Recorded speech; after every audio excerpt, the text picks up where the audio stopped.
Pronto. Então, bem-vindos de volta a mais um vídeo do canal novo.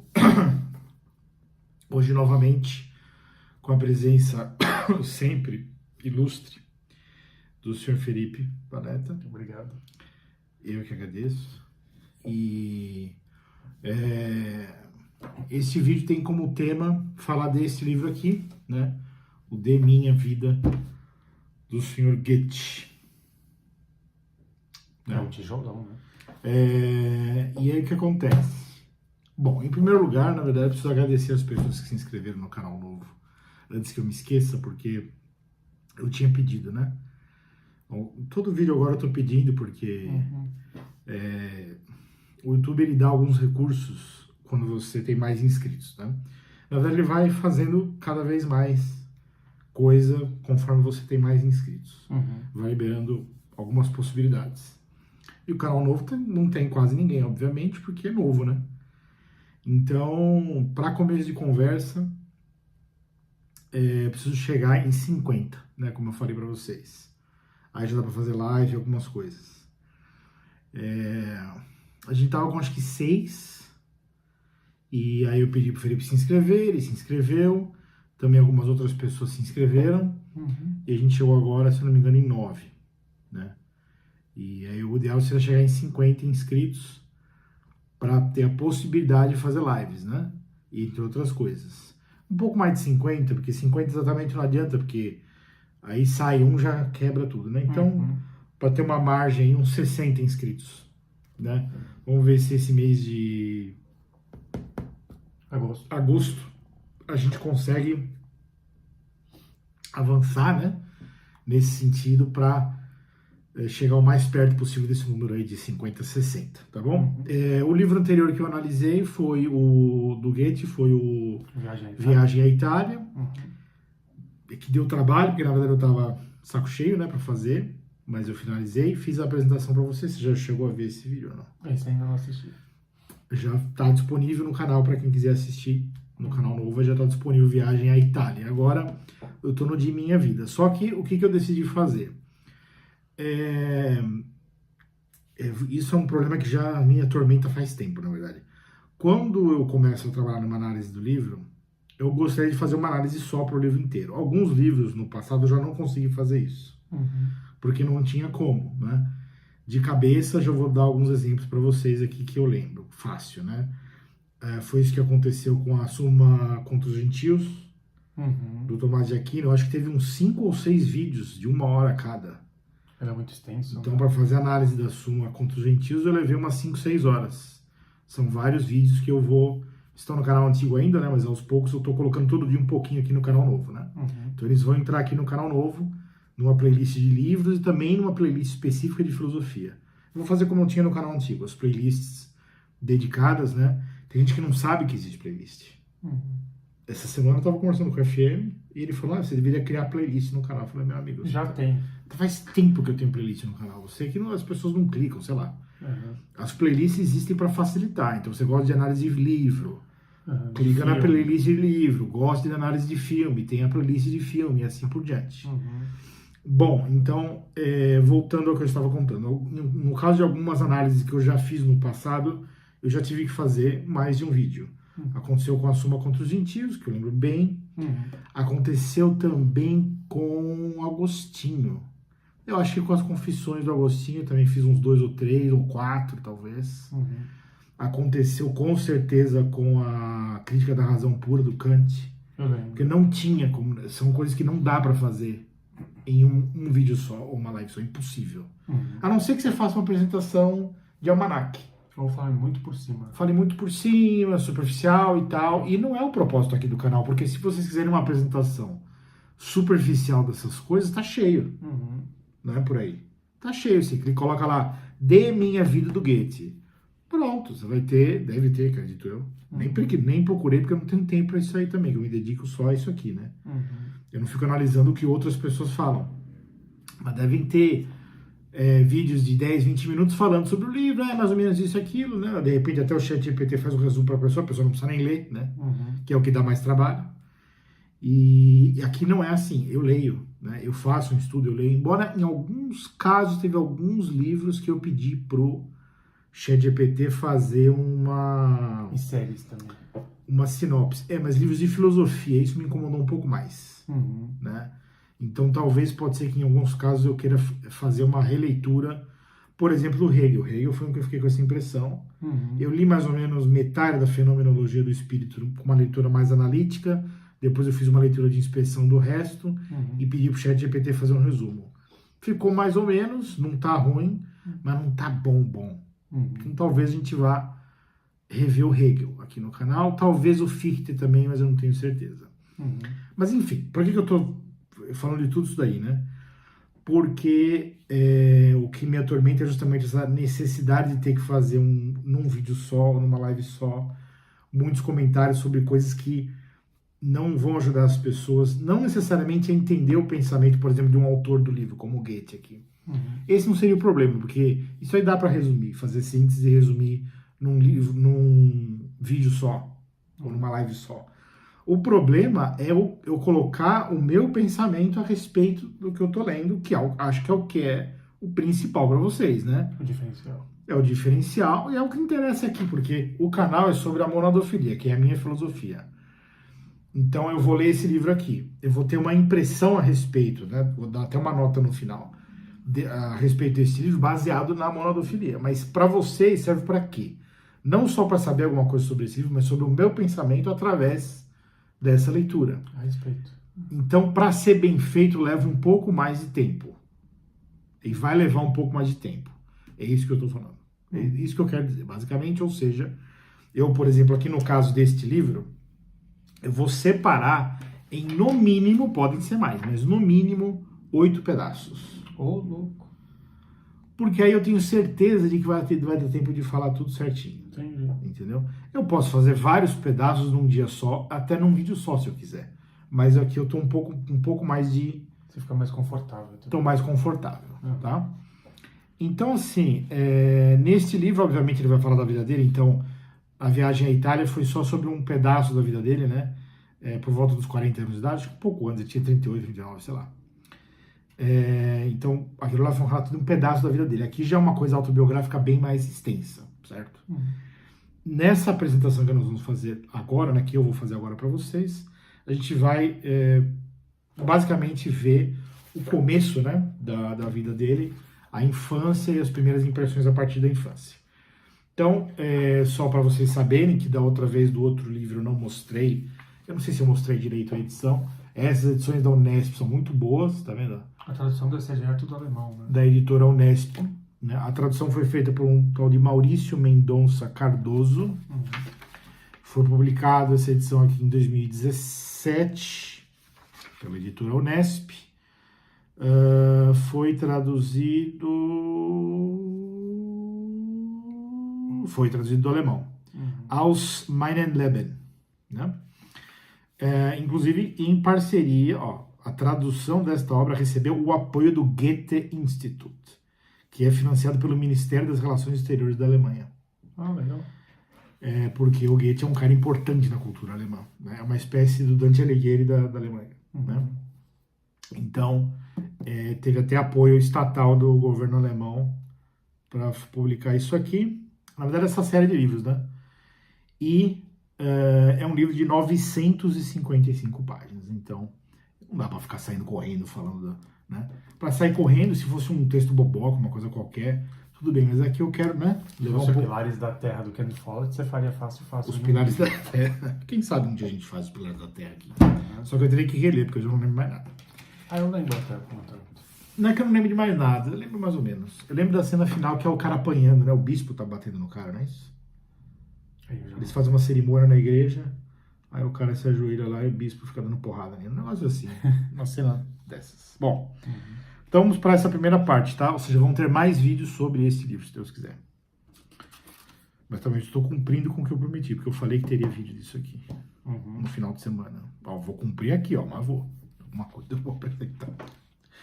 Então vamos lá. É a primeira parte do livro. Livros 1º, 2º, 3º, 4º e 5º. Basicamente sobre a infância dele até o começo da juventude, tá? Então aqui encontramos um texto muito mais agradável, espirituoso e fluido do que aquele de Viagem à Itália.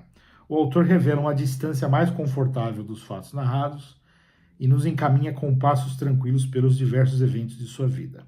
Não está mais preocupado em se tornar alguém ou em fazer algo. Parece que só quer entender e isso reduz aquele estresse idiota da imaturidade.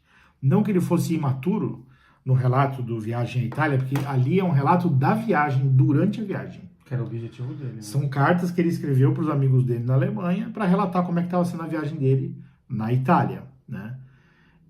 Então, ele escreveu naquela época em que, obviamente, ele já era um homem maduro. Era, mas, né? Não como aqui. Aqui é outra história, aqui é outro papo. Ele já tem uma distância com relação aos fatos que permite ele narrar tudo com mais tranquilidade, né? Então, o texto é mais agradável de ler, na minha opinião. Sabe com que idade ele escreveu esse livro? Não sei. Bom, é um detalhe. Depois Talvez tenha na introdução e eu não tenha nem prestado atenção. Aliás, esse livro não tem introdução, não. Tem uma apresentação. Eu pulo as apresentações porque eu não tenho saco para ler.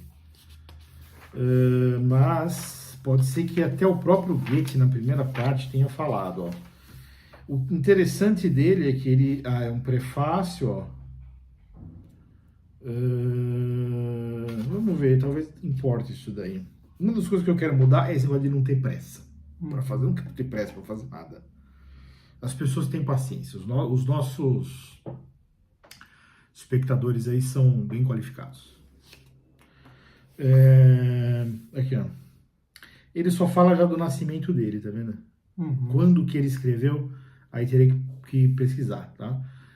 Mas ele é detalhista, inclusive, obviamente, ele tinha um mapa natal dele, que para quem fazia parte das classes mais altas era comum, né?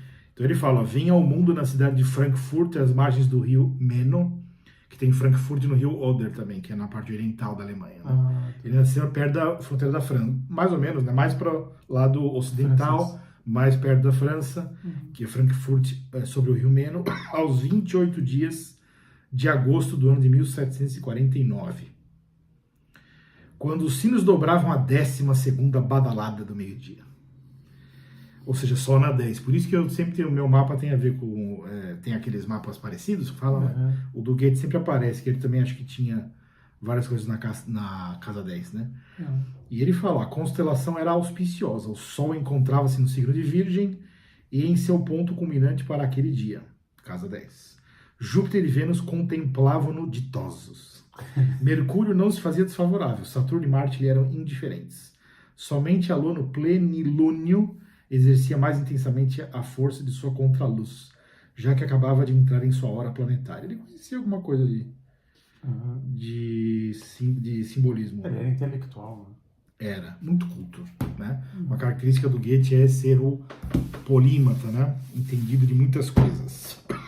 Bom, então, ele escreve com bastante tranquilidade, não tem um certo nervosismo no Viagem à Itália, porque ele está ansioso para conhecer os lugares, ele quer conhecer as montanhas, principalmente os vulcões, o Etna e tal, entre outros. Ele quer conhecer as montanhas, ele gosta dos minerais, né? Ele também quer conhecer os jardins botânicos, porque ele gosta de botânica, ele tem umas ideias a respeito, eu já falei na apresentação desse livro aí, Viagem à Itália.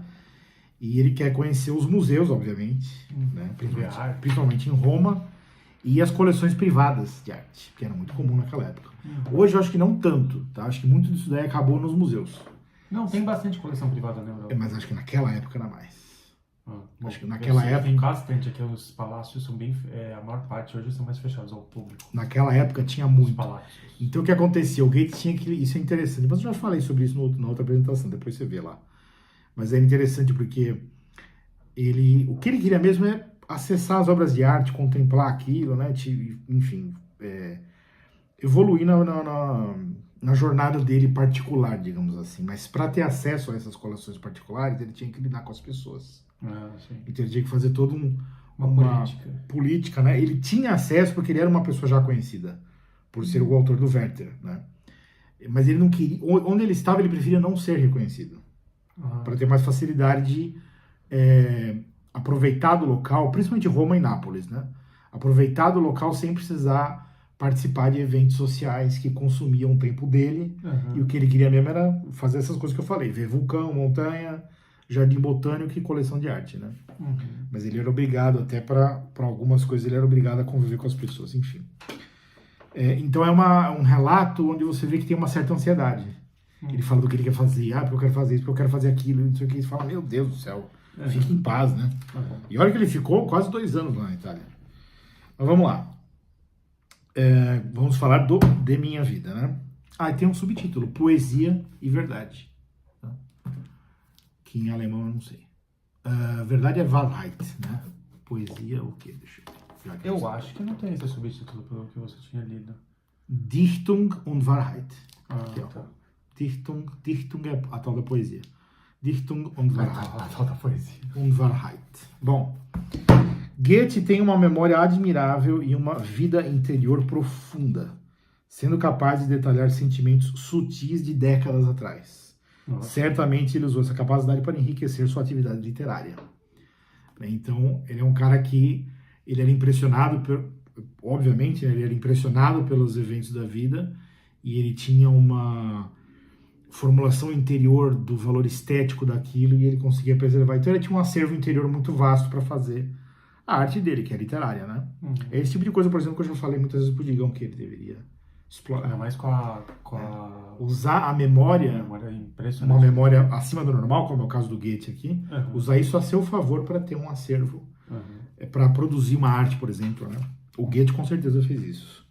Desde cedo revelou-se muito interessado em aprender, e foi bastante estimulado pelo pai nesse sentido. O pai teve uma importância nisso aqui, tá? Ele era filho de pessoas de posses, né? Não era dos mais ricos de Frankfurt, mas também não era pobre, né? O avô dele era prefeito de Frankfurt. Sim. Né? E o pai dele era jurista, não sei se era advogado, mas trabalhava na área do direito, né? E o pai dele, ele fazia uma coisa com os filhos, não só com o Goethe, com os outros também, porque o Goethe não era filho único, tinha outros. Ele fazia assim, ele falava, a escola, né, o ensino escolar, onde todas as crianças participavam, era ruim. Né? Isso era em geral, era ruim.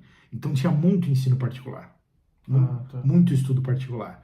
Então o pai dele, o que ele fazia? Quando ele ia colocar os filhos para estudar alguma coisa, com professor particular ou com livros e tal, ele também participava daquilo.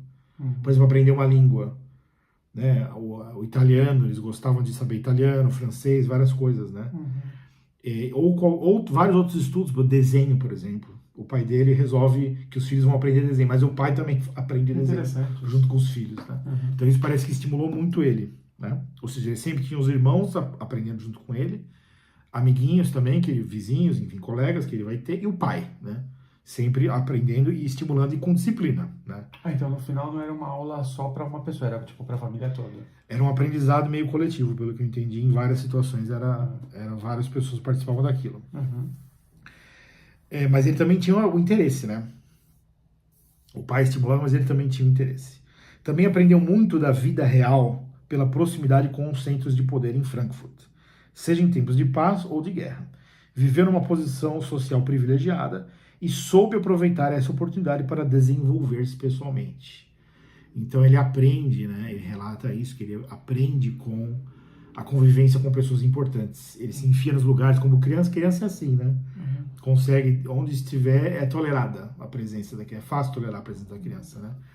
Então ele acabava presenciando muitos eventos, muitas coisas importantes que aconteciam na cidade por causa da posição do pai e do avô, principalmente, né?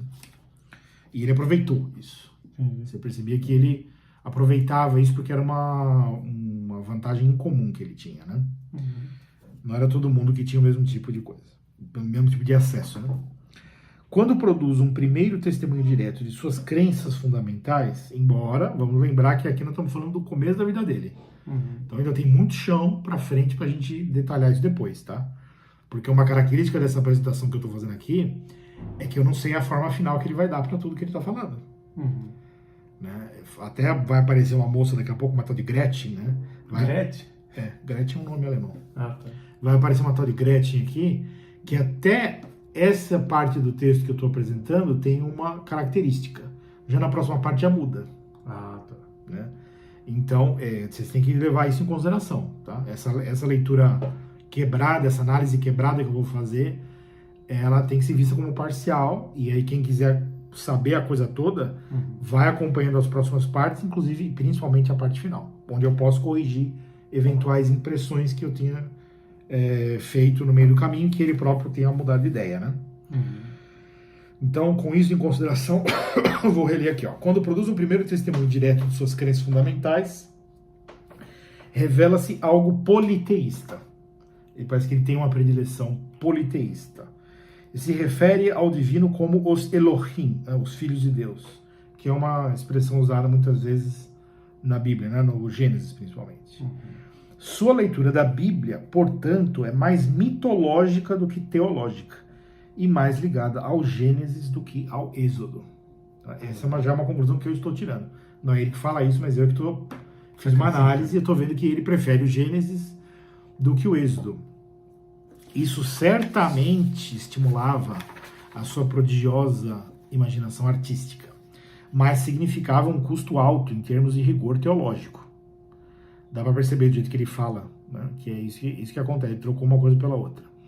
A revelação mosaica mais valiosa sobre a essência de Deus, principalmente no Êxodo, né, capítulo 20, foi preterida pela preferência de Goethe pelas imagens ancestrais da mitologia mais antiga, do Gênesis. Parece que o nosso autor prefere se arriscar com uma beleza mais fértil de imagens do que verdadeira num sentido rigoroso. E isso deve ter algo a ver com as disputas insuportáveis entre as verdades religiosas que assolaram a Europa durante muito tempo. Esse recuo mitológico era um jeito de escapar da atmosfera insuportável das disputas dogmáticas.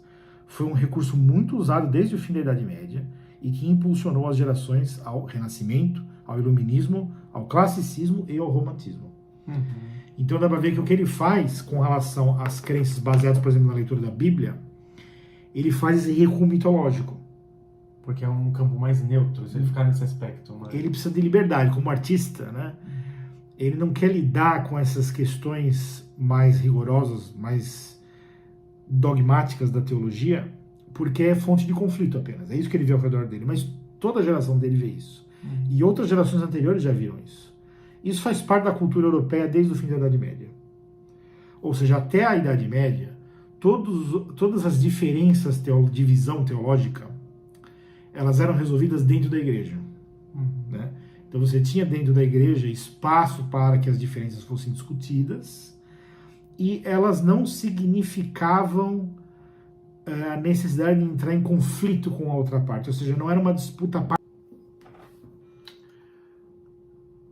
Voltamos depois de uma interrupção técnica. Alguns minutos para o intervalo. Para vocês não aconteceu nada, né? Só cortou um vídeo e começou outro. O que eu estava falando sobre o Goethe, né? Eu vou até reler a passagem que eu estava tentando explicar. Eu dizia assim, né? Esse recuo mitológico, ou seja, ele é mais ligado à leitura do Gênesis do que à leitura do Êxodo. Era um jeito de escapar da atmosfera insuportável das disputas dogmáticas. Foi um recurso muito usado desde o fim da Idade Média e que impulsionou as gerações ao Renascimento, ao Iluminismo, ao Classicismo e ao Romantismo. Então, é muito comum desde o fim da Idade Média que isso acontecesse com todo mundo que era ligado a disputas intelectuais, né?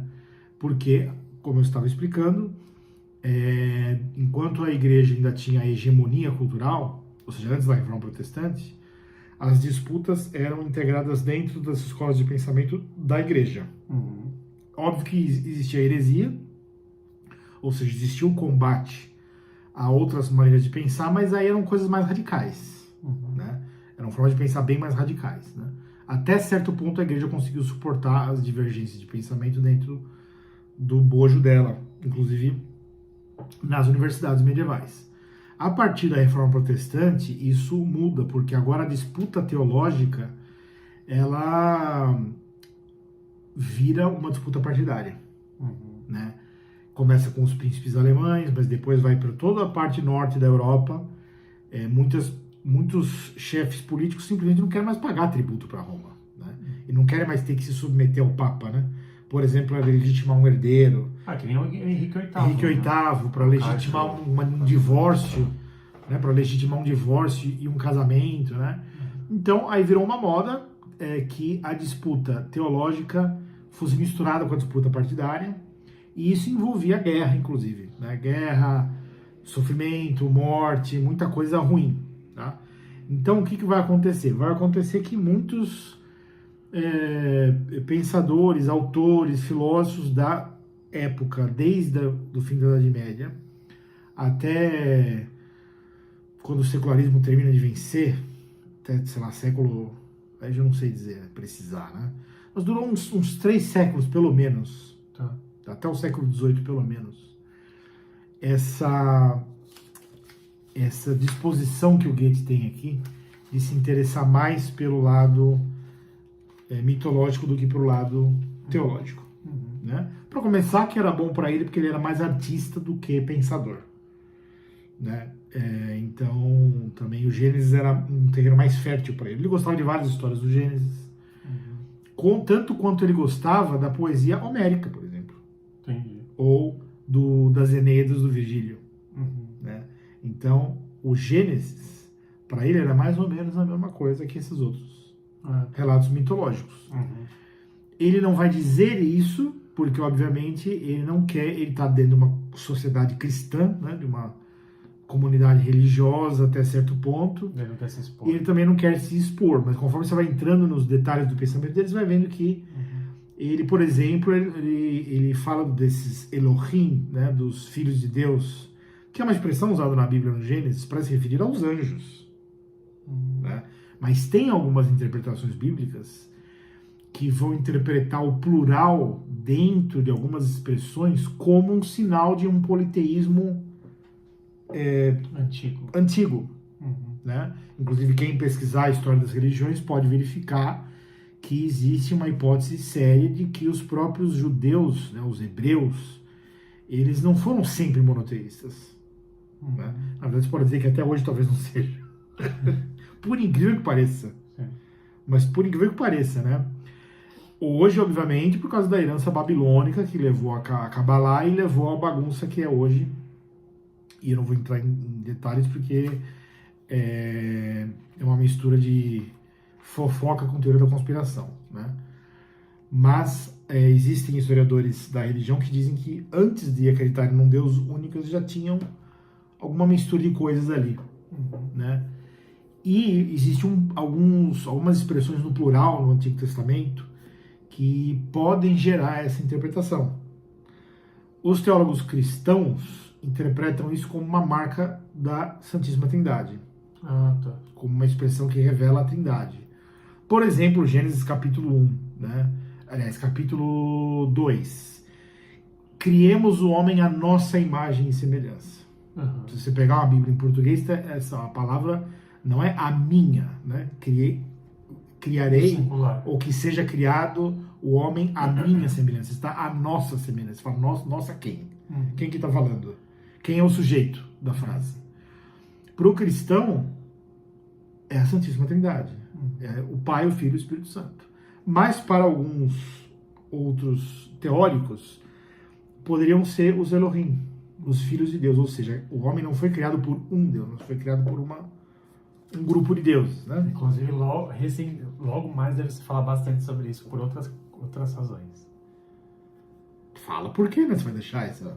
Só ver o filme do Steven Spielberg. Ah, sim. Os deuses astronautas. Né? No futuro, a gente deve trazer aqui o filme fazer um comentário do filme do Spielberg. Aí eu chamo o Felipe também, porque ele... Aliás, você vai estar de férias, né? Vou. A gente vai ter tempo para fazer alguns vídeos aí, para se divertir. Enfim, então, você vê que ele não entra na teologia. Né? Primeiro que eu acho que pro temperamento dele não é tão agradável. Porque ele gosta mais dessa coisa artística, aquela coisa mitológica, que é mais adequada à forma dele ver o mundo, digamos assim. Né? Então é uma escolha que ele faz, e o pensamento dele vai mais ou menos nessa linha, né? Mas também existia, como eu falei aqui, uma certa moda de toda a intelectualidade europeia de tentar escapar das malditas guerras de religião, dos malditos conflitos de religião. Tá? Isso é uma obsessão de várias pessoas. Tá? Então, para citar alguns aqui, o Leibniz falava disso. Né? Eu já falei sobre o Leibniz aqui no canal. quer dizer, no canal antigo, né? Eu vou trazer os vídeos para cá. A autobiografia dele, mesmo alguns livros dele, né? Ele é obcecado com a paz europeia, né? Que seria o equivalente a uma paz mundial na época, né? Que seria muito necessário para alcançar essa paz que os católicos e os protestantes se conversassem, né? Então ele enfatizava mais o que os cristãos tinham em comum do que diferença, né? E ele trabalhou bastante nessa ideia de tentar fazer uma paz entre esses grupos cristãos aí. E outros autores também vão se referir a essa dificuldade, né, de lidar com disputas de cunho religioso. Então, quando a gente fala de renascimento, iluminismo, classicismo, romantismo, são movimentos culturais que têm essa característica de tentar escapar da puta confusão que surgiu depois do fim da Idade Média. Né? Então, com a Idade Média, a teologia era muito mais fácil de ser discutida, porque você tinha aquela hegemonia da igreja, né? Então, a igreja deixava as facções, porque existia isso. Existiam pensamentos bem diferentes, mas tudo estava sob o controle da igreja. Então existia uma certa segurança de que estava todo mundo dentro do mesmo guarda-chuva. Né? Depois da Reforma Protestante acabou, já era. Né? Continuando. Sua visão do que chama de religião natural demonstra, obviamente, né, o seu naturalismo. Tanto quanto sua ideia de religião particular ou revelada é um testemunho humanista e tradicionalista. Ou seja, ele reconhece o fenômeno da religião como de dois tipos. A religião natural é aquilo que ele chama de... religião natural é aquilo que a gente chama de... lei... Cristianismo primitivo? Não, lei da natureza. As regras da natureza, lei natural. Né? Isso é o que ele chama de religião natural. Então ela seria uma religião mais universal porque todos os homens teriam que reconhecer essas leis, independente das suas particularidades. Por outro lado, ele chama de religião particular ou revelada, por exemplo, a tradição judaica, a tradição cristã, que ele não diz que não é verdadeira, mas não pode ser totalmente verdadeira, porque uma invalidaria a outra. Né? Então esse é um grande problema quando você... aqui você já vê que ele fala de um monte de coisa, tá? Já nesse princípio que dá a entender que para ele o evangelho não é nada demais. Pode ser algo com muita beleza artística. Esse é o problema desse tipo de personalidade aqui do Goethe. Às vezes ele pode elogiar, como na viagem à Itália, ele elogiava a Capela Sistina, os cantos do não sei o que, a festa da Páscoa, a Semana Santa, não sei o que lá. Mas ele está fazendo um relato do ponto de vista estético, artístico, não do ponto de vista espiritual. Porque aqui, quando ele vai falar do ponto de vista espiritual, ele traz essa visão mais mitológica, mais politeísta, e ele não fala do evangelho. Né? Então, é curioso, mas faz parte da personalidade dele, né? Goethe não só é fraco em teologia, como também em filosofia. O essencial nessas esferas de conhecimento lhe passa despercebido, embora ele seja uma alma sofisticada e capaz de grandes apreensões de sutilezas estéticas, como já falamos. Acontece que ele não terá recursos para escapar das tentações, seja da visão trágica, cacólatra, seja da visão ingênua do mundo e da vida humana. E assim, a mais profunda e verdadeira liberdade do Evangelho deve se manter indisponível para ele. Eu escrevi deve se manter porque temos que ver como é que acaba isso aqui, né? Como é que acaba, pelo menos a história desse livro, né? Que eu não sei ainda. Mas a tendência que ele tá encaminhando é essa. Conforme ele, pelo menos até aqui, parece não ter condição intelectual do ponto de vista da teologia ou da filosofia de encarar as coisas de um ponto de vista mais privilegiado, de acordo com a minha visão, né? De acordo com o Evangelho, né? Ou uma filosofia de acordo com o Evangelho, ele vai variar, acho eu que vai variar, baseado no que ele já está relatando aqui, e também no que eu já vi do pensamento dele lá na viagem à Itália, né? Ele vai variar entre uma certa ingenuidade com relação ao mundo, idealismo, né? Um certo idealismo meio bobinho, assim, uma certa ingenuidade. Mais humanista, né? Ou uma cacolatria no sentido de visão trágica. Que é o sofrimento do jovem... Me parece que a visão trágica, mas a visão trágica é típica do romantismo. Né? Só para ter uma ideia de... E ele tá chegando lá, ele ainda não é um romântico estrito sensu, mas ele já tá produzindo a cultura que vai se tornar o romantismo depois. Ele conheceu... O jovem Werther já conheceu Schopenhauer? Schopenhauer é anterior a ele? Schopenhauer... Ou é posterior? Porque Kant é anterior. O Schopenhauer acho que é posterior. O Schopenhauer não eles são contemporâneos, sabe por quê? O Schopenhauer conhecia a mãe do Goethe. Ou a mãe do Schopenhauer conhecia o Goethe, em Weimar. Tem uma época que eles convivem. Tá. Não, eles são contemporâneos. O Schopenhauer você está falando, né? Isso. Não, agora eu lembrei. Então, justamente, já é o romantismo alemão. Tá. Já é o romantismo alemão e já é uma visão Faz trágica. sentido isso que você está falando. E já é uma visão trágica. Eu sei de uma coisa particular, porque anos atrás, 20 anos atrás, eu estudei a teoria das cores do Schopenhauer e ele disputava com o Goethe. O Goethe tinha uma teoria das cores e o Schopenhauer tinha outra. Né? E por que eles conversavam sobre esse tipo de coisa? Porque eles se encontravam em Weimar, onde no salão do Goethe a mãe do Schopenhauer frequentava. E o Schopenhauer ficava frustrado. Eu lembro dessa. Ele ficava frustrado com tudo, né? Que a mãe dele ficava frustrado com o Hegel, porque o Hegel tinha mais sucesso do que ele. Ficava frustrado com a mãe dele, porque a mãe dele dava razão pro Goethe. E ele se achava muito mais genial, óbvio, né? Com aquela personalidade tranquila, né? Ele se achava muito mais genial do que... Ele tinha que conhecer o Shelley. Nossa, levar um susto no corredor. Então eles são contemporâneos. Não, com certeza eles são contemporâneos, tá?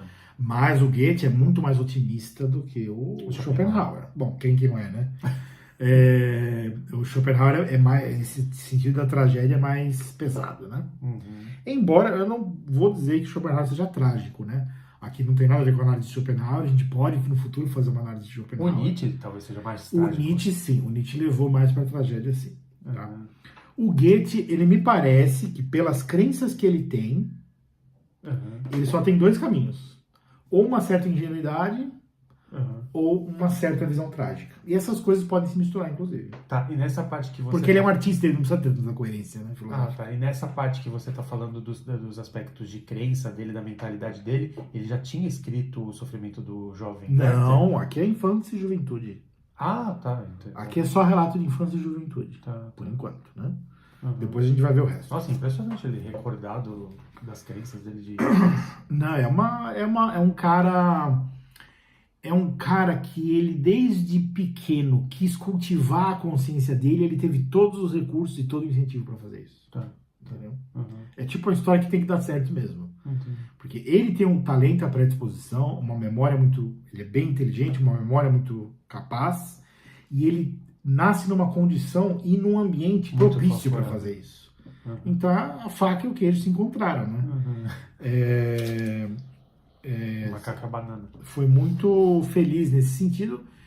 Ele teve várias opções, obviamente, e ele escolheu desenvolver a consciência dele. Então, obviamente, quando ele vai escrever isso aqui, os amigos dele pedem para escrever isso aqui, né? Eles falam, né, que as pessoas querem saber quem é o autor por trás do Werther, do Fausto, entre outras obras, né? O Wilhelm Meister. E ele decide fazer. Aí escreve esse tijolão, esse tijolaço aqui, né? Porque ele tinha uma memória muito boa, né? Porque nessa trajetória ele tinha refletido sobre todos esses passos. Entendeu? Então, nesse sentido, é um exemplo de uma pessoa que sabe o que está fazendo, mas sabe no sentido de o que foi feito, né? E se responsabiliza até certo ponto. Mas a minha função aqui é mostrar para vocês, do ponto de vista espiritual, o que está acontecendo na alma dele. O que eu estou vendo é que, como ele não toma posse dos grandes tesouros da filosofia, até aqui não, e pelo que eu estou vendo, pelo cheiro da mortadela, eu estou vendo que ele não vai fazer isso. Do Evangelho, né? Ele também não recebe do Evangelho a parte mais valiosa nesse sentido. Então ele está meio que preso na natureza e preso no humanismo. E é daí que ele vai tirar mais ou menos uma visão trágica ligada ao naturalismo e uma visão ingênua ligada ao humanismo. Né? Como se fosse assim, a natureza é um certo caos e o homem é que vai trazer ordem para esse caos. Então, com a natureza ele é meio trágico e com a humanidade ele é meio otimista, meio ingênuo. Né? E meio... Bom, eu poderia já cogitar falar outras coisas aqui, mas eu não poderia, tem que ler o resto para ver onde vai chegar. Deu para entender? Então, você vê, não tem nada a ver, as escolhas que têm valor espiritual na nossa vida não tem nada a ver com inteligência. E não tem nada a ver nem com sabedoria, se você pensar bem. É uma vontade. É vontade pura. Irracional. Como? Uma vontade, e primeiramente, irracional. Né? Não é irracional. É uma vontade soberana. Uhum. Entendeu? Que as razões que a pessoa vai ter, elas podem ser mais verdadeiras ou não. Ou até mais transparentes, mais autoconscientes ou não. É um outro problema. Né? A vontade não precisa ser irracional. Ela só é soberana. Uhum. Entendeu? O quanto que a pessoa tem de consciência do que ela está fazendo ou não, depende de muitos fatores. Uhum. No caso dele, por exemplo, até aqui pelo menos, né?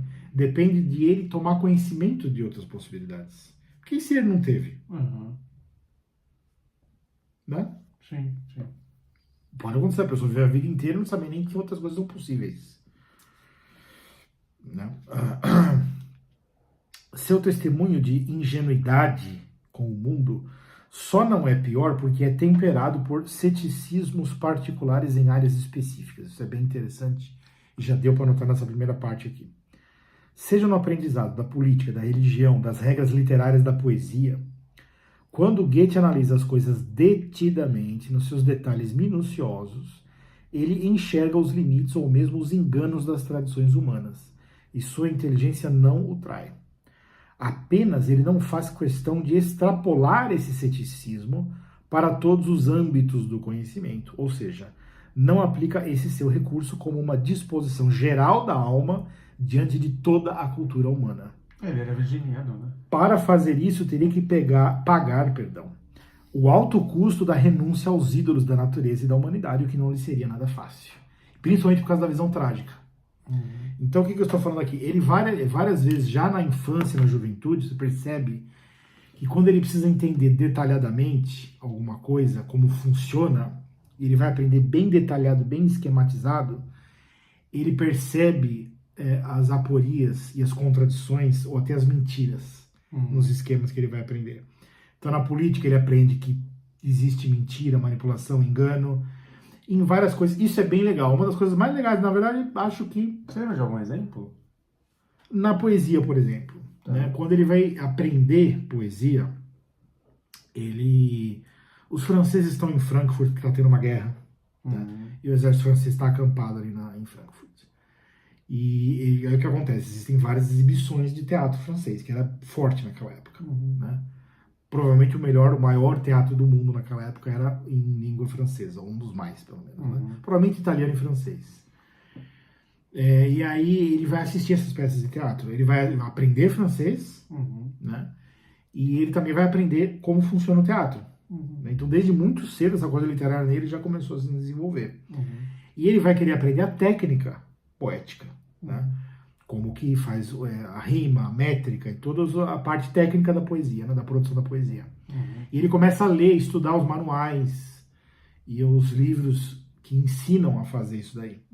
E ele já começa a perceber que os professores, os mestres de poesia, eles são partidários de escolas de pensamento. Ou seja, ele chega na conclusão, como nós temos que chegar em todos os assuntos, né? Que o ser humano não é o dono da verdade. Mas isso é interessante ele narrando esse processo. Você vai ver que ele é honesto. Ele poderia enfeitar e falar, não, é tudo lindo e maravilhoso. Mas não, ele fala, não, comecei a estudar a poesia para saber como fazer do melhor jeito. Aí eu estudei, mas eu comecei a perceber que fulano de tal tinha suas preferências. Ele ensinava a fazer poesia desse jeito porque era o jeito que ele gostava de fazer. Mas não quer dizer que é o jeito certo. E isso, em várias coisas, ele aprende a reconhecer esses limites. Mas ele não extrapola isso a uma visão cética com relação ao ser humano como um todo. Que eu acho que é o que ele deveria ter feito. Era só técnico. Era só técnico específico. Agora, por que ele não pode extrapolar? Porque lembrando, fazendo a conexão do que a gente estava falando antes com isso aqui agora.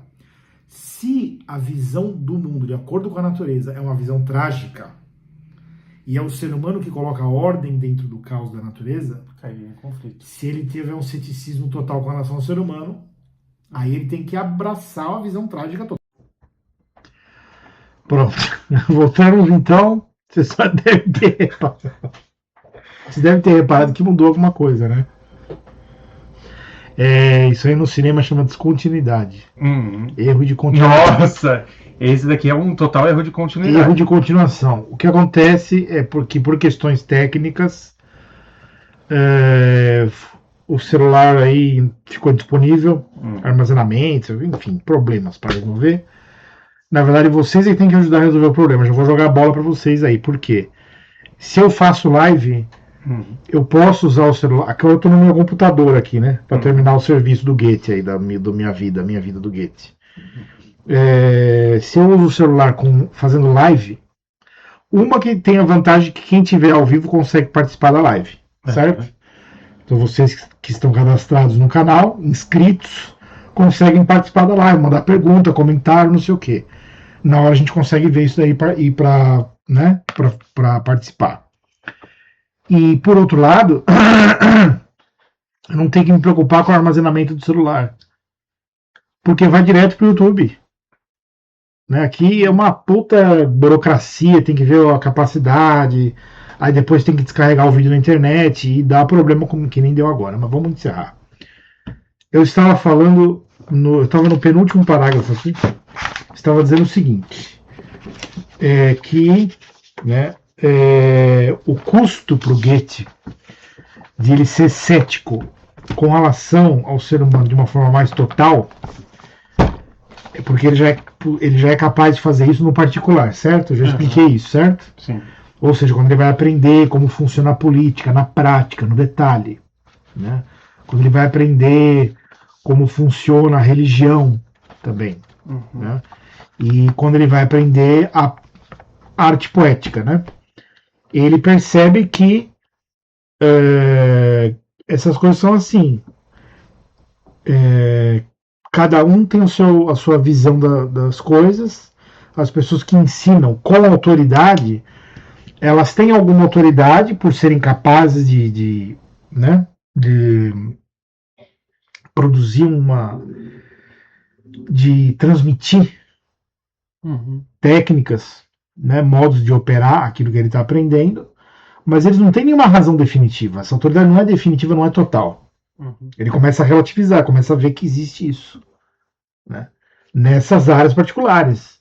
Mas isso não extravasa para uma visão mais geral com relação ao ser humano como um todo, e eu acho que a razão para isso é porque se ele se tornar descrente, cético com relação à humanidade de uma forma geral, ou seja, se ele deixar de ser um humanista, o que vai acontecer com ele? Não sobra nada. Só vai sobrar a visão trágica. E aí ele ia se tornar um cara transtornado. Né? Como talvez o Werther dele fosse, né, o personagem, ou como o próprio Schopenhauer talvez fosse, ou Nietzsche. Né? Ele poderia ter se tornado isso. Então, ele não tinha... Você vê como faz falta, né? Os recursos espirituais que a gente tem nos permite aguentar coisas que as pessoas que não têm esses recursos não conseguem. Então, por exemplo, o dom da vigilância te permite você aguentar a desordem do mundo, às vezes até a maldade, né, que existe no mundo, e também a falta de autoridade. Né? Você consegue ser cético com relação ao ser humano, e isso não te traz problema nenhum, porque você não está acreditando, não quer acreditar no ser humano, você não tem fé no ser humano. O ser humano não é um ídolo para você, certo? Então você não tem esse problema. Ele tem. Ou pelo menos até aqui, porque como eu disse, eu estou fazendo uma leitura aos poucos, né? E você vê, né? A leitura de... Isso aqui é o quê? Nem 200 páginas, deve ser umas 150 páginas, já rendeu 1 hora quase de comentário, né? Para fechar agora, a certa altura, Goethe já se vê como um autor que divide a importância das coisas entre o público e o particular, quando, por exemplo, relata a ocasião da eleição e coroação do imperador em Frankfurt, algo que ocorre em meio ao seu interesse privado e algo platônico pela bela Gretchen, que terminará de modo infeliz. Então, o que está acontecendo aqui, esse é o episódio mais marcante da transição já para a juventude, né? Ele já é um jovenzinho. Está acontecendo um grande evento que é a eleição do imperador do Sacro Império Germânico Romano-Germânico. Sacro Império Romano-Germânico, é isso? Eu não recordo. Sacro Império Romano-Germânico. germânico, certo? E vai ser feita a eleição e vai ser feita a coroação do novo imperador, e a cidade, vai acontecer isso, é a cidade dele, Frankfurt. Né? Então ele está no meio desse grande evento histórico da época dele, evento político, histórico da época dele. Ele vai lá, acompanha isso, ele narra essas coisas, mas qual é o contexto da narrativa dele? Né? Ou seja, um grande evento público, né? Uma grande questão pública. O contexto imediato dessa narrativa dele, do relato desses fatos, é que ele fica explicando para essa Gretchen, que é uma moça que ele conheceu, e ele está encantado por ela, apaixonado, encantado por ela, e ele fica explicando para ela como são as coisas, entendeu? Então a prioridade dele, na verdade, é ela, se você pensar bem. Né? Isso já aparece aqui, mas, digo eu, né, ele divide a importância das coisas. Então, ele, por um lado, tem esse interesse mais imediato nela, porque ele está apaixonado por ela, né? Por outro lado, estão acontecendo esses eventos históricos que ele também não quer ignorar, não quer deixar de relatar, até para nós, através dessa autobiografia dele, porque ele considera a importância disso também. Né? Então ele divide a importância das coisas. A verdade mais pura seria a total indiferença ao espetáculo da soberba do mundo. Ele, às vezes, dá a entender que ele percebe que esse é um caminho. Ele menciona um cara, eu não sei se é um frade, se é um teólogo, esqueci o nome do cara.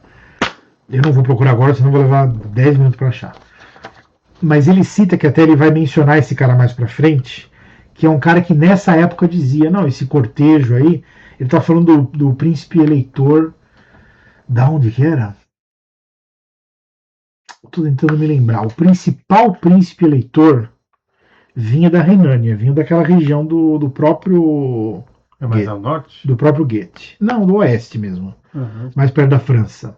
Porque assim, como é que funcionava, né, a política aí? Você tinha um império, e o imperador ele era eleito, e você tinha príncipes eleitores, espalhados pelo império. Um deles, o mais importante, é da região do Goethe. Não muito longe, é o eleitor mais poderoso. Né? E quando ele vai entrar em Frankfurt, tem todo um cortejo, toda uma coisa especial para receber esse cara aí, que eu esqueci quem é. Tem esse outro personagem que eu também esqueci quem é, que fala pro Goethe, e ele nota isso aqui na autobiografia dele, ele fala assim, fulano comparou esse cara a um anticristo. Tá. Essa coisa triunfal, poderosa, riqueza, poder militar, né? O cara comparou ao anticristo, ou seja, tem uma visão espiritual diferente do que seria o habitual dele. Então o Goethe é um cara, por ele ser artista, né, a personalidade dele é artística, ele é aberto a coisas diferentes. Ou seja, ele também não é muito dogmático em nenhum sentido. Ele ouve coisas diferentes e presta atenção, e de vez em quando ele considera possibilidades diferentes do que seria o pensamento comum dele. Né? Por isso que eu digo aqui, ele poderia puxar para esse lado e confessar mais isso, que é o que eu teria interesse. Vou dizer de novo, né? A verdade mais pura seria a total indiferença ao espetáculo da soberba do mundo. Ou seja, ele poderia admitir, não, o que me interessa é a Gretchen. O imperador do Sacro Império é ele que se dane, que se lasque. Isso é só um cenário do que está acontecendo na alma dele. Né? O ideal seria nem tomar conhecimento de impérios e imperadores. Como tem gente que faz, aliás. Né? E é o mais recomendado. Né? Isso, sabe onde acontece isso, por incrível que pareça? E muita gente tira sarro falando, tá vendo, o americano é burro. O americano médio é burro e ignorante. Mas tem muito americano que não sabe quem é o presidente da república. No interiorzão lá, você chega lá e fala, quem é o presidente da república? Sei lá, o Bush. Fala o nome velho. Porque o cara não está interessado. Pode existir grandes vantagens nesse desinteresse pela política. Eu acho muito bom. É que é uma questão de foco também, né? A pessoa vai se preocupar com uma coisa que ela não tem poder nenhum. Poder nenhum, né? A ilusão da democracia. Goethe não consegue fazer isso. Ou não quer fazê-lo. Eu não consigo dizer ainda porque eu tenho que ler o resto. Para saber se ele vai se posicionar com relação a isso. Né? Ele não enxerga essa possibilidade ou ele não quer? Mas quando ele levanta esse comentário desse abade, desse monge aí, enfim, ele dá alguma opinião sobre isso? Ele diz que ele vai falar depois sobre isso. Ah, tá. Entendeu? Ele escreve, ele fala fulano de tal, ele dá o nome do cara aqui, vocês vão desculpar que eu esqueci. Ele dá o nome do cara e fala, fulaninho de tal falou, esse cara tá entrando aqui como se fosse um anticristo, essa pompa, essa coisa. Então ele tem esse testemunho de um cara, mas ele fala, eu vou entrar mais nesse assunto no futuro. Ou seja, esse personagem deve entrar e participar da vida dele de novo, né? Ou uma memória que vai surgir depois, sei lá. Então, vamos ver depois, tá? Por enquanto, eu não sei nem como ele vai se posicionar com relação a isso, porque ele mostra que essa possibilidade existe, mas ele, né, fica no meio do caminho, para mim. Então, Goethe não consegue fazer isso ou não quer fazê-lo. Mas, ao menos, melhor que Dante com sua Beatriz, Goethe confessa que mais lhe importava a companhia e a atenção da amada do que todos os cortejos imperiais do mundo. Então, ele considera o valor histórico daquilo que está acontecendo, certo? Ele não desconsidera totalmente. Isso seria o meu interesse.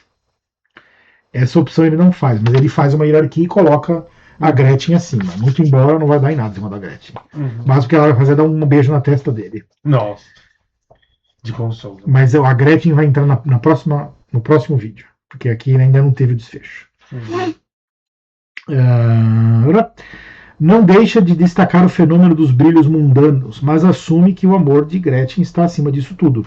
Nesse sentido, é um poeta e artista mais romântico do que clássico, e seu testemunho, se não é mais puro, ao menos é mais sincero. Porque eu estou comparando ele com o Dante Alighieri, né?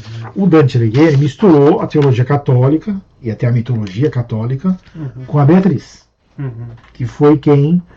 A musa inspiradora. A musa inspiradora dele e quem guiou ele no paraíso, né? Então, na verdade, se você parar para pensar bem, eu já li a Divina Comédia, já fiz inclusive uma análise aqui para vocês da Divina Comédia. E a impressão que eu tenho é o seguinte: ali também o que importava era essa Beatriz. Mas imagina, aí nós estamos falando da Idade Média mesmo, né, daquele período que tudo tem que ser ou na igreja ou tá, o final da Idade Média. Ou você tá integrado com a igreja, ou você não é ninguém, você nem existe no mundo, né? Então, ele faz uma obra para homenagear a teologia católica, a filosofia católica, a visão histórica de mundo católica, a cosmovisão católica como um todo. Mas olha a posição em que ele coloca ela. Sim. Ela é o guia dele no paraíso. Não é pouca coisa, né? Então, ali já existem sinais de que o que importava era a Beatriz. Eu falei disso na minha análise da Divina Comédia. E aqui também, pelo menos nessa parte dessa vida dele, né? Infância para a juventude, também o que importa é nesse desfecho aqui dessa fase da vida dele, o que importa é essa Gretchen, entendeu? O resto é como se fosse o cenário para isso. E ele parece que já assume mais essa posição romântica. E de forma mais declarada, talvez, né? Romântica e mais declarada e com menos medo de espantar as pessoas, porque nesse sentido ele é um artista mais completo, talvez, do que Dante, né? Que era uma figura mais complexa, talvez, mais envolvido com política, com questões... Ocultismo, né? Ocultismo, política e outras coisas. O Goethe parece que é um artista mais puro, nesse sentido, mais completo. Mas ainda é muito cedo para tirar mais conclusões do que isso aqui. Por enquanto, eu só posso dar essas indicações para vocês. Já comecei a tomar nota das outras coisas que eu estou lendo. Nós vamos ver que fim que vai dar essa Gretchen aí. Não esperem muita coisa. Como é comum com Amores de Juventude, né? Não esperem grandes coisas. E eu também vou falar de filosofia, porque uma das coisas que ele vai usar para se distrair da Gretchen, porque ela vai embora, né? Uma das coisas que ele vai usar para se distrair é estudar filosofia. E não vai ser muito bom aqui para nós. A impressão que que eu vou ter, pelo menos, não vai ser muito boa, por enquanto, pelo menos, tá bom? Então é isso. Comentários? Não. Tudo bem por enquanto? Então eu agradeço a quem tem assistido a live não, o vídeo, né? Na verdade, foram 3 vídeos aqui. Agora eu vou remendar todo esse troço e tentar fazer uma coisa só, uma publicação só no YouTube. E eu fiz a minha parte, agora vocês façam a sua, que é, por gentileza, dar o like, certo? Beleza. E se inscrevam também. Porque se vocês se inscreverem e chamarem mais pessoas para se inscreverem, esse tipo de inconveniente de hoje não vai mais se repetir. Porque eu consigo fazer live para vocês. A live não tem essa bagunça, né? Uhum. Nós precisamos de 60, já temos 9, então faltam uns 51. Uhum. 51 almas bondosas que vão nos ajudar a atingir nosso objetivo, tá bom? Muito obrigado a todos, boa semana e até a próxima, se Deus quiser. Fiquem com Deus. Pessoal. Tchau, tchau.